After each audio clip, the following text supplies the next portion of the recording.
Stealing is bad. Copying and imitating is creepy, unless you learn how to do it like an artist. Hey everyone, welcome to the second episode of Door Talk, the journey to explore pearls of wisdom. Today we're gonna be reviewing the book Steal Like an Artist by Kleon, in which is given advices to his younger self defining the word original and being creative. This book gets you through the 10 tips on how to actually reinforce the confidence and inspiration to ideate and create new stuff. In this age of information abundance and overload, this is a must-read book for anyone doing anything on how to get ahead. Generally, the ideas we come up with every day can be divided in two categories. First, the things that we know the reasons and resources involved. Second, the things that stem from what has been stored in our subconscious mind, which with a right hit strikes as a new idea. In this book, Kleon lays it out like this. There is a good kind of stealing and a bad kind of stealing. And the truth is everybody steals because nobody's original. Like it says in Bible, there's nothing new under the sun. And due to this fact, this book gets you through the 10 essential tips that nobody has yet told you about creativity. First tip, steal like an artist.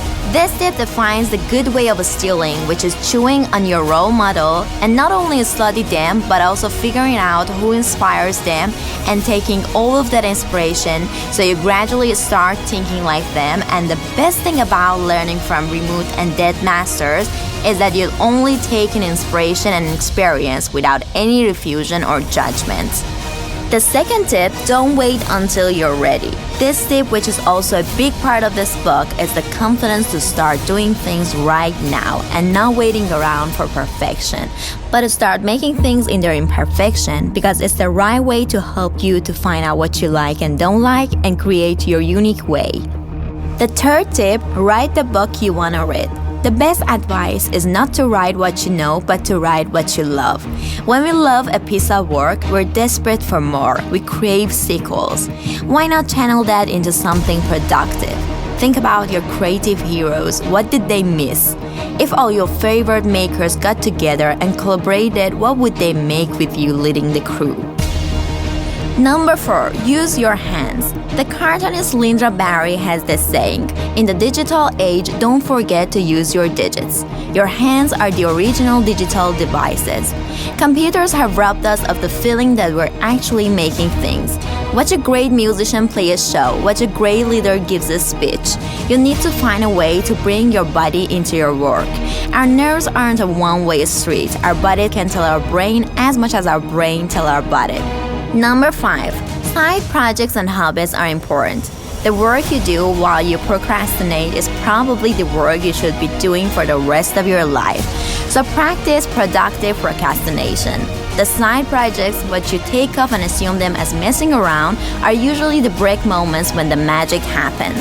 Because when you get busy, you're more likely to get stupid. That's why I recommend organizing a shelf, ironing shirts, strolling the streets, or whatever to let the spirit of unknown flow from you to the work you're doing.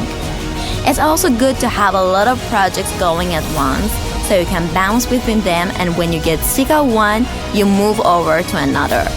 If you have 2 or 3 passions, don't feel like you have to pick one. Don't throw any of yourself away. Don't worry about a grand scheme or unified vision for your work. What unifies your work is the fact that you made it. One day you'll look back and it will all make sense. The thing is, you can cut off a couple passions and only focus on one, but after a while you'll start to feel disappointed until you find interaction with your other passions and feel whole again. Number 6, do good work and share it. There are many people who assume fame as success and want to be discovered anyway, but there's a kind of fallout that happens when you leave the college. Your professor gets paid to pay attention to your ideas, and your classmates are paying to pay attention to your ideas. But never again in your life will you have such a captive audience. Soon after you find out the world doesn't necessarily care about what you think, it sounds harsh, but it's true, and it actually is a good thing because you'll get attention after doing a really good work. Getting known in public stems from 2 steps: do good work and then share it. Wonder at things that nobody's wondering about them. Invite others to work with you. the more open you are about sharing, the more closer people will feel to you. People loves it when you give your secrets away. And sometimes